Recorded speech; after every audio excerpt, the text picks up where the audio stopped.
urugo rwanjye nawe ntuzigera rusa n'urwa The Ben na Pamela. Urugo rwa The Ben na Pamela ntuzigera rusa n'urwa Daniel na James na Daniel. Nizere ko mumeze neza, bari kureba kino kiganiro mu gitondo, abari kukireba mu masaha atandukanye, mwese nizere ko mumeze neza, tabasuhuje. Murabibona yuko hari umuntu turi kumwe aha ngaha, ndagira ngo abibwire hanyuma ubundi dukomeze ikiganiro cyacu. Uyu munsi rero ndashaka ko tuganira ku kintu cyitwa kwirarira kw'abasore. Ese mwebwe mubona kwirarira kw'abasore ari byiza? Ese okay, nta kibazo ko tuvuge kwirarira ku basore ndetse n'abakobwa. Umuntu bigeze kubaza baramubwira ati ko wageze muri kaminuza, ati njyewe kaminuza nayigeze cyane, ati cyane rwose, ati njyewe nageze muri kaminuza. Ese nihe nama wagira abasore n'abakobwa bari muri relationship, barimo guterekana muri iyi minsi kandi bafite gahunda yo kubaka urugo? Nihe nama wabagira, nihe nama rino watanga ku musore kuri uyu munsi?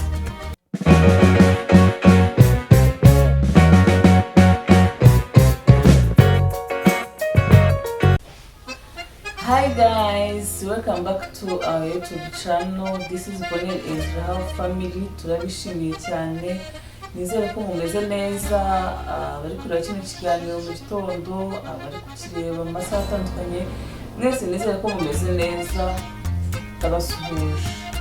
Abakunda cyane, abatameze neza, Imana ikomeze iborohereze.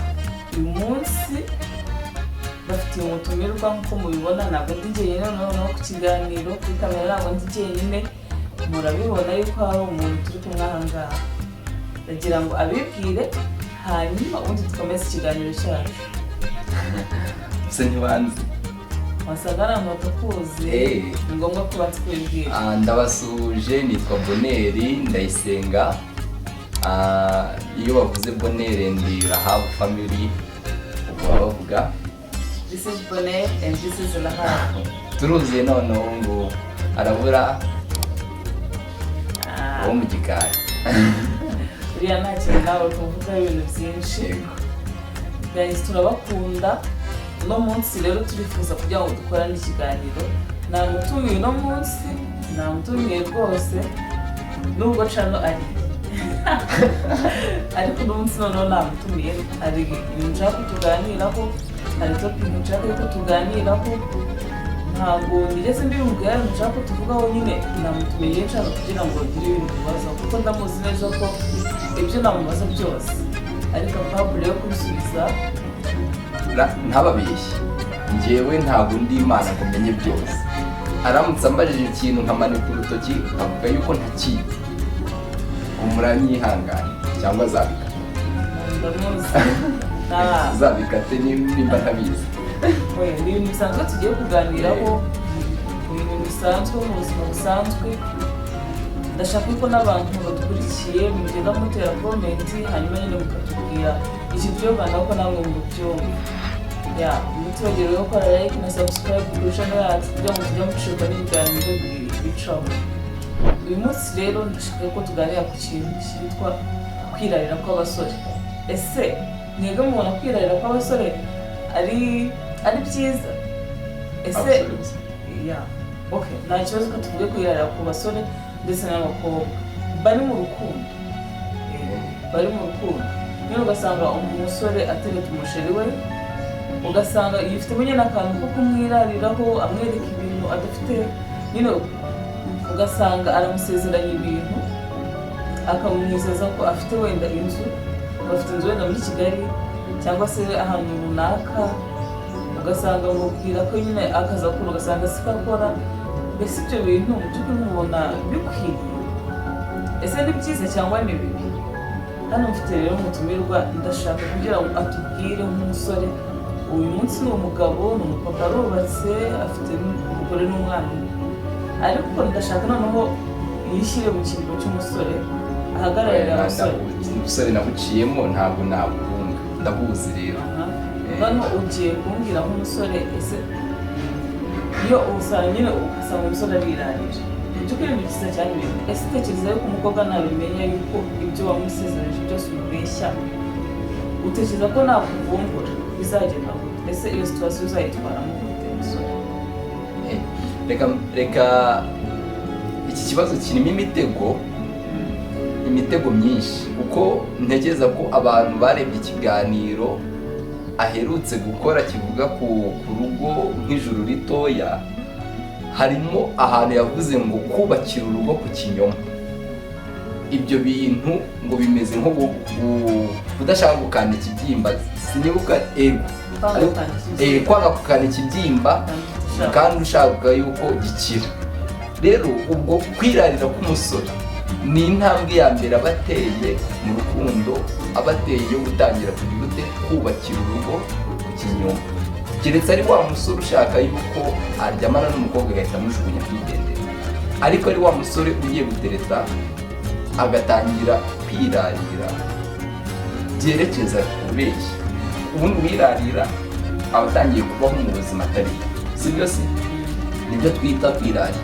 Kwirarira ni ukwiyerekana mu buzima utari bwo, si byo?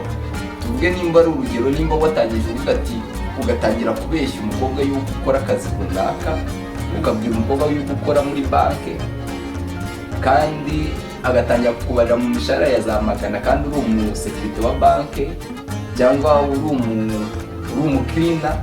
Hari umuntu bigeze kubaza, baramubwira ati ariko wageze muri kaminuza? Ati njyewe kaminuza nayigeze. Ati cyane rwose, ati njyewe nageze muri kaminuza. Noneho bakomeza ibiganiro bumva nyine ari umunyamashuri. Noneho baza kumubwira ati akose muri kaminuza tuwigaga iki? Oya, ati njyewe wambajije neza, ndabyumva yuko wambajije ati wageze muri kaminuza. Ati nayigeze. Ati icyo gihe nyigeramo rero nayo ngiye kuyugamamo imvura. Oya, yari agiye kugamamo imvura. Urumva nyine ahita avuga ati icyo gihe ngera muri kaminuza nayigezemo ngiye kugamamo imvura. Rero hari igihe umuntu aba ameze nk'uwo nguwo, akaba ari kumwe n'abantu agashaka kwerekana ubuzima atari bwo. No mu rukundo rero bibaho. Hari umusore wirarira, hari abasore bo mu mpande ebyiri. Nkurikije ukuntu waganiriye na utangiza ikiganiro, hari abasore mu mpande ebyiri. Hari umusore ubaho mu buzima bwo kwirarira, abo bantu babaho, akaba afite uturemangingo two kwirarira. Uturemangingo tumugize, utujene tumugize, genetics, akaba arimo akantu kitwa kwirarira. Akaba arimo akantu kitwa kwirarira.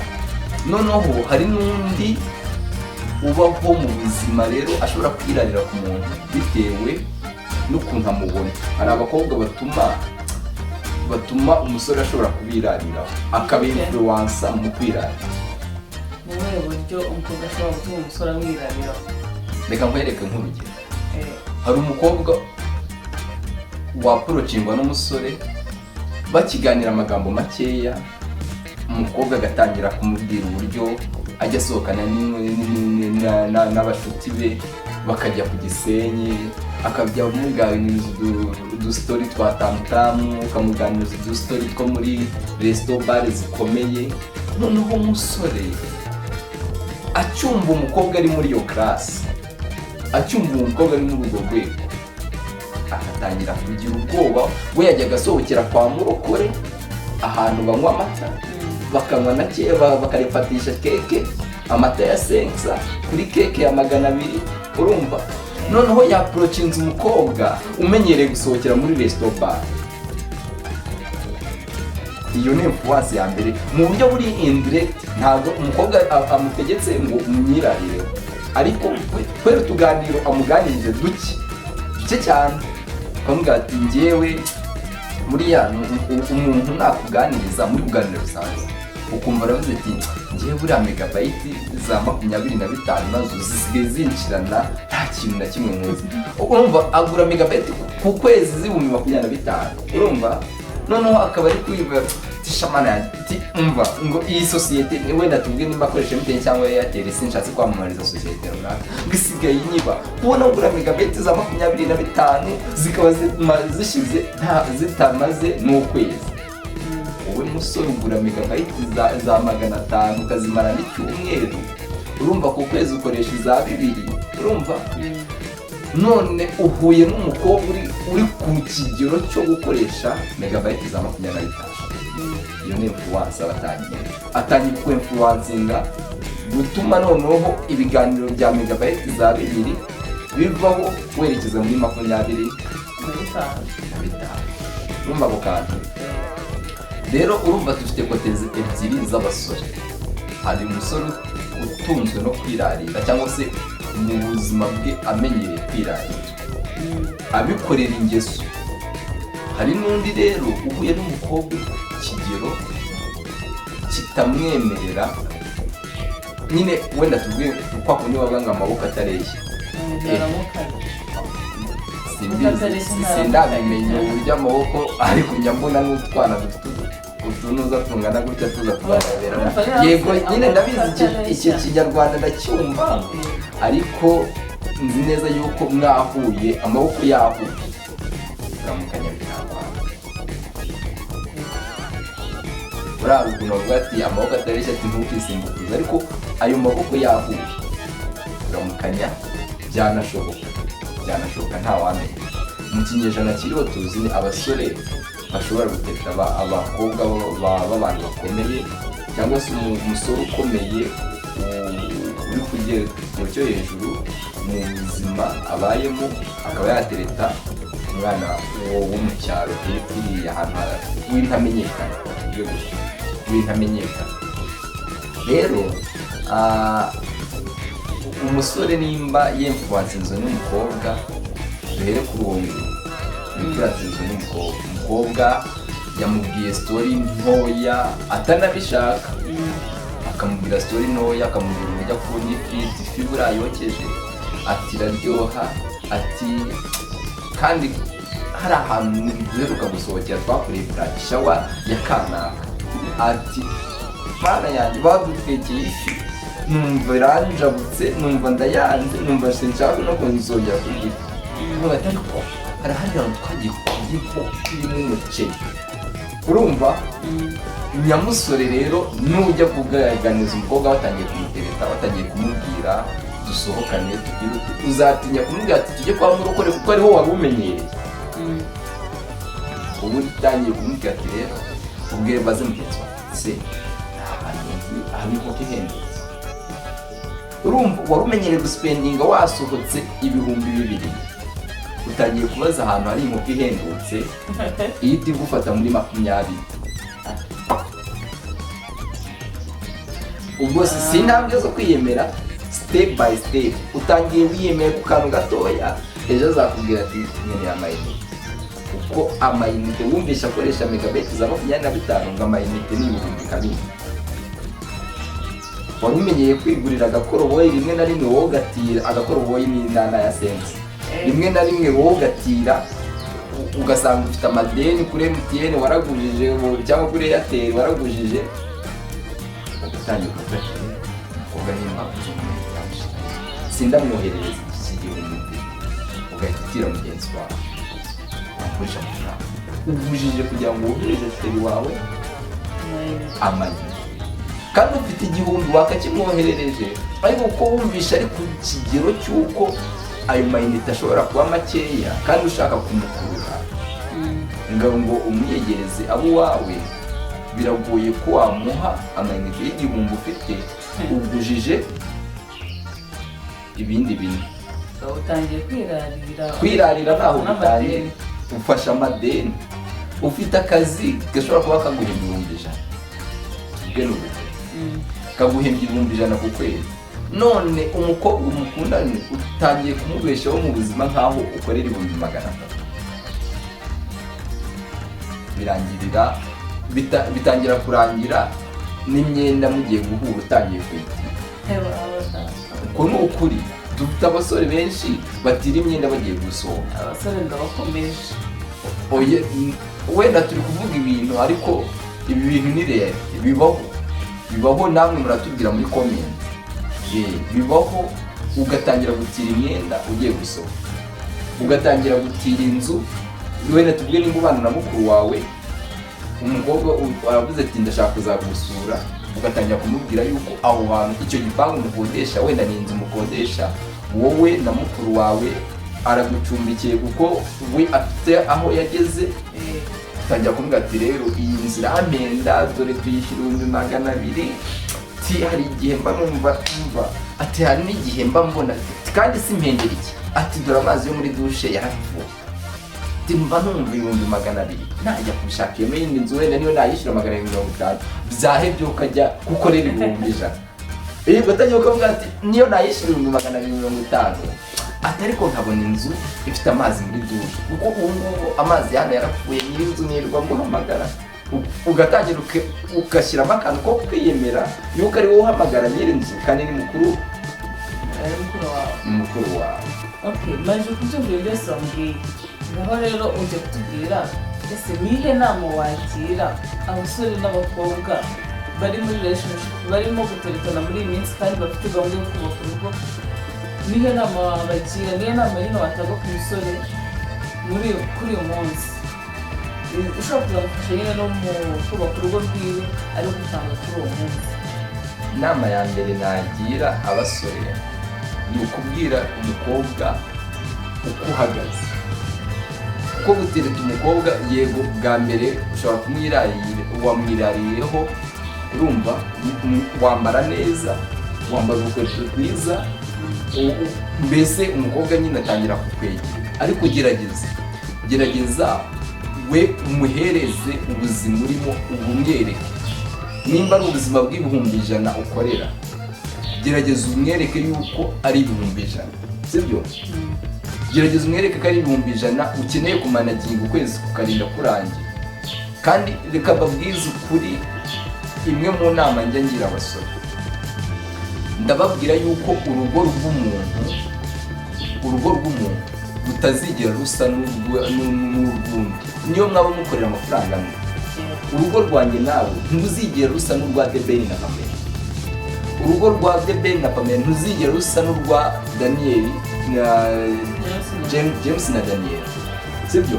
Urugo rwa James na Daniel ntiruzasa n'urwa Dorcas na Papa, sibyo? Ibyo ni ukuri, iyo ni reality. Niyo mwaba mwinjiza amafaranga amwe, urugo rw'umuntu rusa n'urundi, nta na relationship isa n'iyindi. Ntibazakubeshye ngo kanaka yasohokanye na sheri wiwe hariya natwe dusohokere. Nimba mushobora kujya kodinga ntacyo musohokere, ariko ashobora kuba yarasohokeyeyo amafaranga yasaguye runaka, sibyo?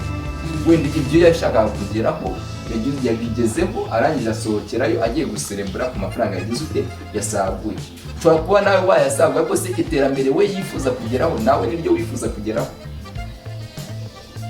Rero nta rugo rusa n'urundi, intego z'urugo ntabwo zigomba kuba zihuye, zishobora kuba zinahuye ariko mu buryo imyaka mwihaye idahuye. Ni urugero, mwihaye ko muzagura imodoka mu myaka 2, abandi biha ko bazayigura mu myaka 3, amafaranga muzasevinga azaba atandukanye, uburyo muzatwaramo ubuzima bwanyu buzaba butandukanye. Rero iterambere ry'urugo rishobora kugerwaho kandi muhereye ku kantu gatoya. Ereka umukunzi wawe yuko ufite amafaranga 100,000, nakunze kuvuga 100 ariko n'abakorera 50 birashoboka, sibyo? N'abakorera 50 wowe mwereke ukuri, nagukundira icyo ngicyo akabipfura, bizashoboka, azakugira inama y'uburyo mwagera ku iterambere. Kandi iterambere si ukugura inzu, si ukugura imodoka, sibyo?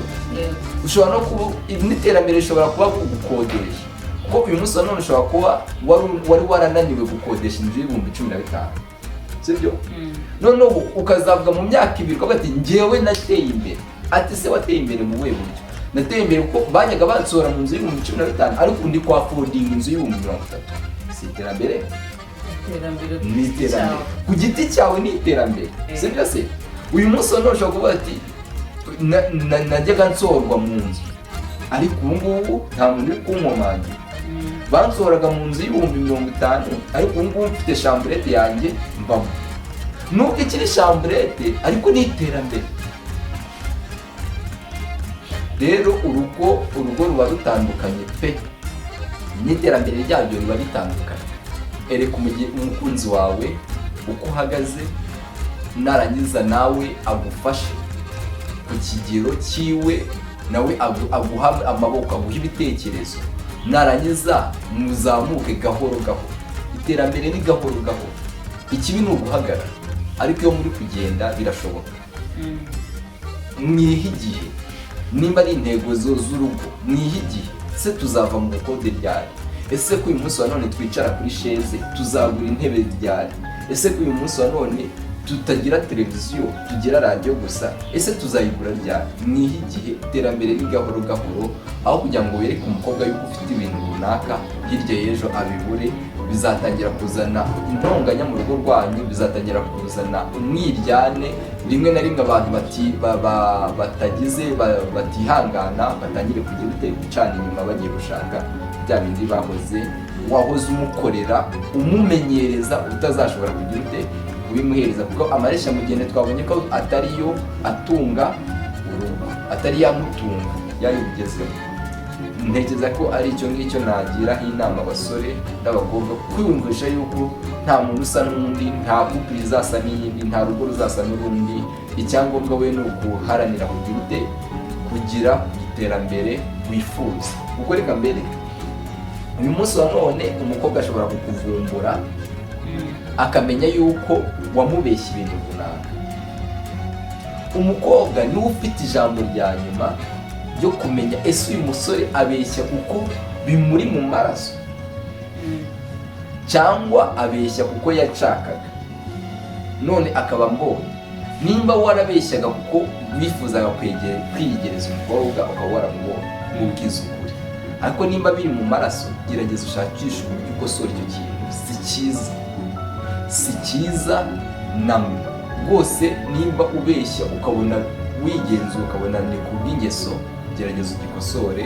Umukobwa rero nabona umusore yabeshyaga kuko yifuza kugeraho wowe mukobwa, gerageza umwumve. Hari abakobwa banga abasore bafite viziyo, bagashaka abafite televiziyo. Wazaba wicaye muri rwa rugo ukajya ureba uba ufite viziyo kuri televiziyo ari gutambuka, waramwanze. Rero gerageza udetectinge, umenye se umukobwa, umusore yanyirariragaho kuko ari ukunshaka, cyangwa se aho kubera uko ateye. Ntegeza ko ari icyo ngibyo. Murakoze, niyo nama nagira abakobwa n'abahungu.